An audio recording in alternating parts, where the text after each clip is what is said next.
The city of Najaf in Iraq's south is among Shia Islam's holiest sites.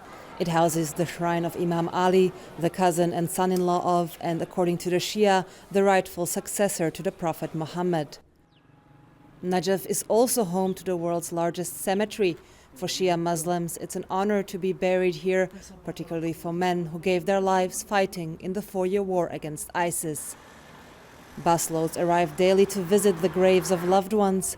Fawzia Kadum and Shua Karim are widows.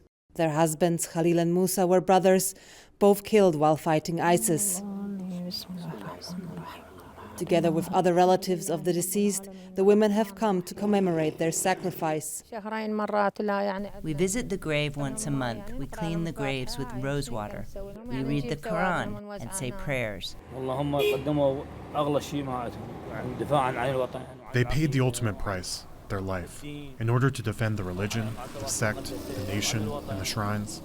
Hopefully, they are in paradise now. The brothers are deemed martyrs, an honorific bestowed on those who fulfill religious commandments, especially Muslims who wage jihad against those considered enemies of Islam. When ISIS launched its blitzkrieg in 2014, taking vast parts of northern Iraq, the country's leading Shia cleric Ali al-Sistani called on all able-bodied men to defend their country against the Sunni extremist group.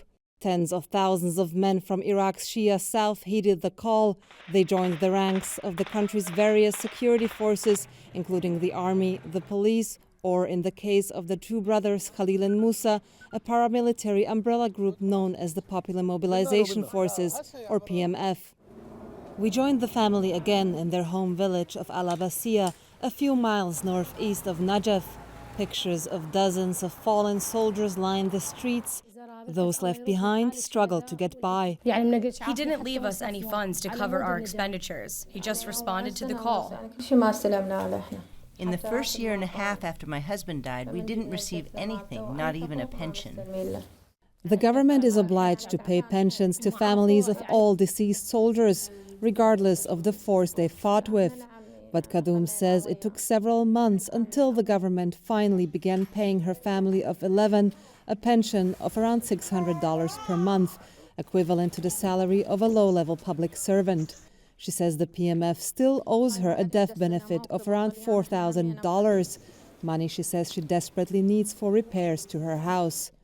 The Abbas Brigade, the PMF unit her husband fought for, only gave her this plaque to recognize his contributions. They didn't really give a damn. They only brought these things and then they left. We got nothing. While the families of those who died fighting ISIS feel neglected, so too do soldiers who have been wounded in the conflict. The war is officially over, but soldiers are still being injured battling an ongoing ISIS insurgency in the north. Mahmoud Hussein was shot in the leg when ISIS attacked his position. His cousin, who fights in the same PMF unit, tells us he was first sent to a nearby hospital in the northern city of Qayara and then transferred to one in nearby Mosul. It took several days until his commanders finally sent Hussein south to this hospital in Baghdad. Because of the delays, my cousin's foot swelled. They didn't have the right medicine at the hospital in Mosul. It was in very bad condition. Hussein is recovering at this hospital at Baghdad Medical City. It's considered the biggest and among the best in the country. Since Baghdad's dedicated military hospital was destroyed in a U.S. airstrike in 2003, many soldiers have been treated here, in addition to civilian patients. During the height of the conflict against ISIS, the facility received dozens of injured soldiers per day. The director tells us that casualties exceeded its capacity and financial resources. During the war, there was a lack of funds because of the decline in the oil prices. This was in general, not only for our hospital. But the government instructed us very clearly not to collect any money from the military personnel at the same time, to exert the maximum effort to treat them despite the large number of patients received. Despite that effort, some soldiers believe they're not getting the quality of care they need and deserve after fighting for their country. If you want a good doctor, it will be at your own expense. Because of the large number of injured, you won't get the right care if you rely on the government. You have to pay to make sure you get well. Nasir Asi Suleiman was shot in the leg in 2016 during an ISIS offensive. He says he had to go to a private clinic and paid thousands of dollars for his surgeries. But 2 years on, Suleiman doesn't have money to continue to pay for private care, so he goes to the public hospital at Baghdad's medical city. Pull your toes up. There's nothing. Push them forward. There's no movement there. Okay. Do you have feelings here? No, I don't. Okay. There's nothing. Whether these visits are effective or not, the soldier must show up as part of a lengthy process that determines his degree of disability and whether he should return to serve or retire and start collecting his pension. Some high-ranking members of the security forces also say they are getting less care in Iraq than they need. Mohammed Abdul Zahra was a brigadier general and director of intelligence in Diyala province. He says that when he lost both of his legs in an ISIS attack in 2013, the Ministry of Interior sent him to Germany for rehabilitation. They also supplied him with sophisticated artificial legs that are rarely given to lower-ranking soldiers. But he says he still paid $200,000 for another surgery in Australia to ensure he could wear the limbs without pain. It's huge money, but the Ministry of Interior considered it not necessary. Abdul Jabbar exercises several hours per day in a small gym he set up in his yard. He also was able to afford an imported $1,200 device that allows him to drive his car. It's very expensive, and the injured lack the finances to buy it.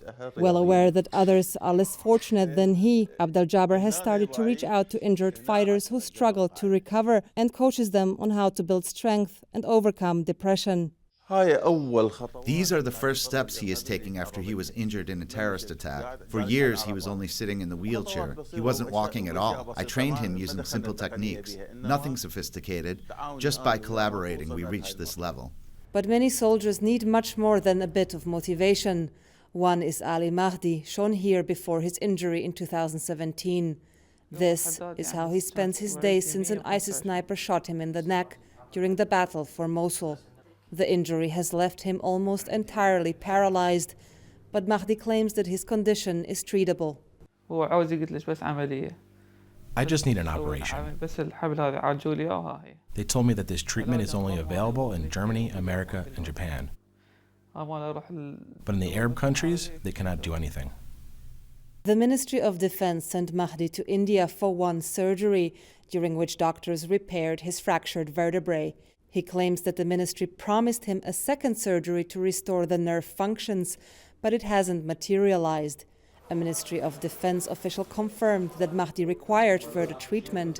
The official said that the second procedure has been delayed for almost a year because the ministry lacked the funds to cope with the large number of wounded.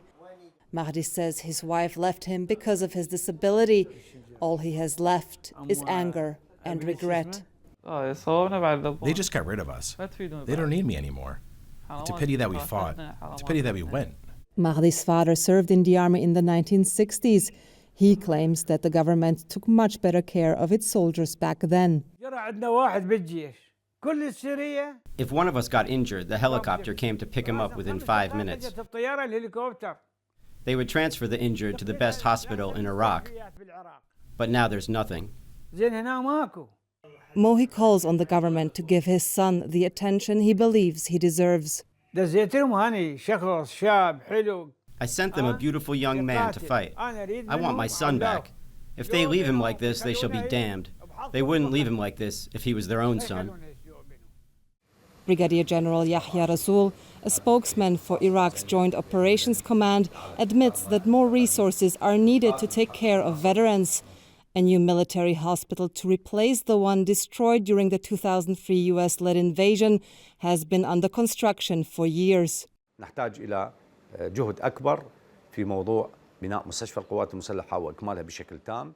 We need more efforts to build the military hospital and to provide specialized care for injured soldiers. I hope that we will once again reach the standard of international and Arab countries. But more than 1 year after the war against ISIS has officially ended, And even as soldiers continue to be wounded battling the terror group's insurrection, Iraq's government faces a new set of challenges and spending priorities. The soldiers who secured the peace and their families increasingly fear that they may be forgotten.